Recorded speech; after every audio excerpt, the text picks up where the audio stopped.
Mr. Painter, do you think Senator Gillibrand is a crook? No, and I do not think all politicians are crooks. And why did you call her a crook? I did not call her a crook. Now, Senator, you need to focus on this bill. Right, you're doing this again. You did it the last hearing. You need to read the bill. Role. You said the crypto industry is buying Congress and the White House. This won't end well. Why do you think the crypto industry is buying Senator Gillibrand? I said, look at the campaign contributions from this industry. Do you think they've bought her? No, I said, look at the campaign contributions. You said they bought her. Do you think they bought her? Senator, you need to focus on this bill instead of trying to distort my Twitter. Last time, one of my you were quoting what a Marxist in Chicago said about And what evidence do you have that she's a crook? I said there is massive amount of campaign contributions coming into this Congress from the crypto industry. Do you want to apologize to Senator Gillibrand? I do not want you to have to apologize for passing legislation that destroys our economy. For calling you are distorting what I said, just like you did in the last hearing. You're wasting everybody's time, Senator. You're a whack job. Senator, you are wasting. Well, I think we are next level. Just when it seems like these hearings couldn't get any more heated, they somehow escalate even further. What you're about to watch is one of the most intense, unfiltered, and hard-hitting exchanges in a Senate hearing this year. Senator John Kennedy cuts through the political noise, demanding clear answers, only for a witness to ignite the situation even more. This is the moment that's got everyone talking. Yes, ma'am. Senator Kennedy. Thank you, Mr. Chairman. I've listened with great interest today, and here's what I hear you saying.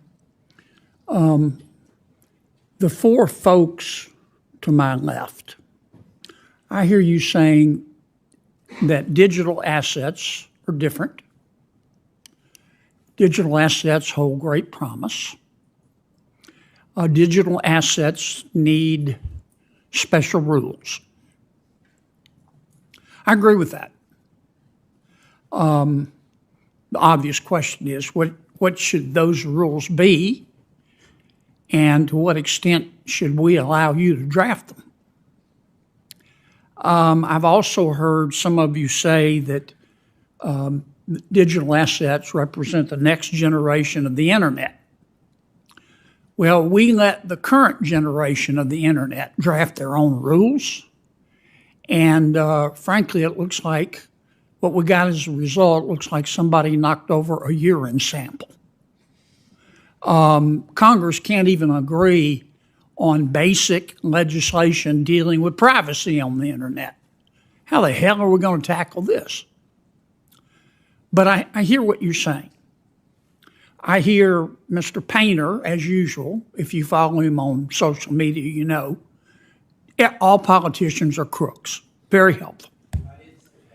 I want to direct most of my questions to Professor Massad. Is that how you say your name?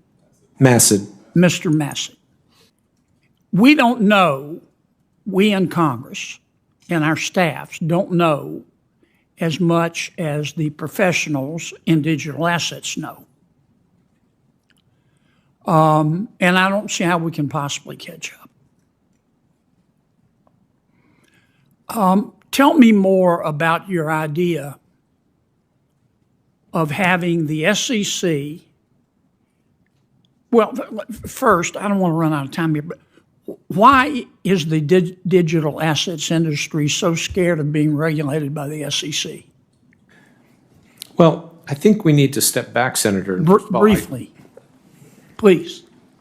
They don't want everything treated as a security because they don't want that entire framework to apply. But that's also because the SEC did fail to try to customize its rules to adapt for this technology, and it should do that. And you've got leadership at the agencies now who are working on those things. You're suggesting that we turn to two of our agencies, one of which is the SEC, and say, you have expertise. Before we take a crack at a bill, you come up with a bill with rules, with regulations. Tell us how to do this.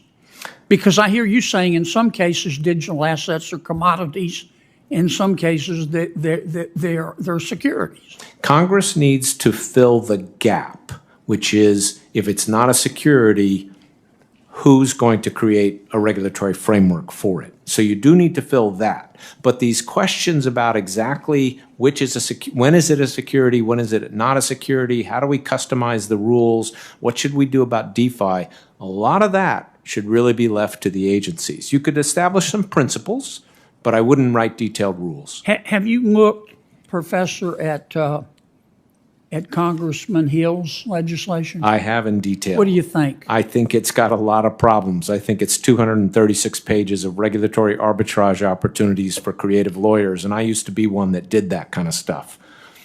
Made a lot of money, did you? I did, but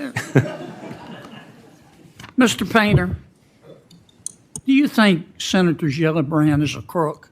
No, and I do not think all politicians are crooks. And why did you call her a crook? I did not call her a crook. Now, Senator, you need to focus here's what on I'm this looking bill. right now. You're doing this again. You did it the last published a hearing. tweet that You said need to Senator read the Gillibrand's bill. role in stablecoin regulation, $217,000 in crypto donations. You tweeted that. Yes, I do. And then you said, the crypto industry is buying Congress and the White House. This won't end well. Why do you think the crypto industry is buying Senator Gillibrand? I said, look at the campaign contributions from this industry. You think they've bought her? No, I said, look at the campaign You said contributions. they bought her. Do you think they bought her? Senator, you need to focus on this bill instead of trying to distort my Twitter. Last you called time, one of my you were colleagues a quoting crook, what a Marxist in and- Chicago said And about what me. evidence do you Make have no that she's sense. a crook? I said there is massive amount of campaign contributions coming into this Congress from the crypto Do industry. you want to apologize You need- to Senator Gillibrand? I do not want you to have to apologize for passing legislation want to that apologize destroys to our Senator economy. Gillibrand for calling her You a are crook? distorting what I said, just like you did in the last hearing. You're wasting everybody's time, Senator. You're a whack job. Senator, You are a wasting. major league Well, I think we are. next I level think we. whack job. I think we Is are. this out of middle time. school, Senator? Senators and witness? Thank you both. I think you for your should apologize, Senator. I think, Gillibrand. Senator, you're wasting our time. This is not middle school. Thank you for your participation. I will say that Senator Smith is next.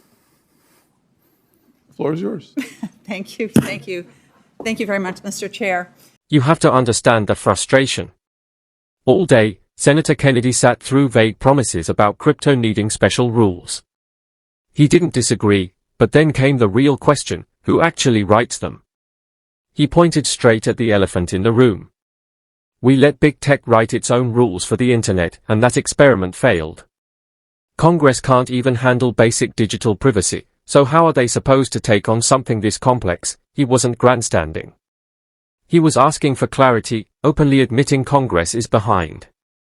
He turned to an expert witness, Professor MSAD, searching for a real path through the regulatory maze. He was trying to do the work, but then everything shifted, digging for transparency. Kennedy confronted another witness, Richard Painter, over his past inflammatory tweets, posts where Painter suggested politicians were crooks and accused the crypto industry of buying Congress. Kennedy kept it simple and direct. Why did you call her a crook? Painter dodged. Kennedy pressed again, asking for the evidence behind such a serious claim. What proof do you have? This was oversight in action, holding a witness accountable for public statements. And then, suddenly, it broke down. Instead of answering, Painter went on the attack. He accused Kennedy of twisting his words, of wasting everyone's time. The tone turned sharp, then crossed a line. In a moment that stunned the room, he fired off a personal insult at a sitting U.S. senator. Senator, you're a whack job. Everything froze. Kennedy, visibly taken aback by the sheer lack of decorum, shot back with cold disbelief. Is this middle school, Senator? But Painter kept going, talking over the chairman, demanding an apology. The hearing spiraled into shouting chaos, all because a witness refused to answer for his own public comments. Let's be clear, this wasn't a policy debate anymore. This was a witness confronted with his own words, choosing insults over substance. Kennedy was doing his job, asking tough, necessary questions. And for that, he was called a whack job. Moments like this expose what's broken. When scrutiny is met with name-calling instead of answers, everyone loses. Kennedy was pushing for accountability, and this is what he got. So what do you think? Was the outburst justified, or did it completely derail the search for real answers?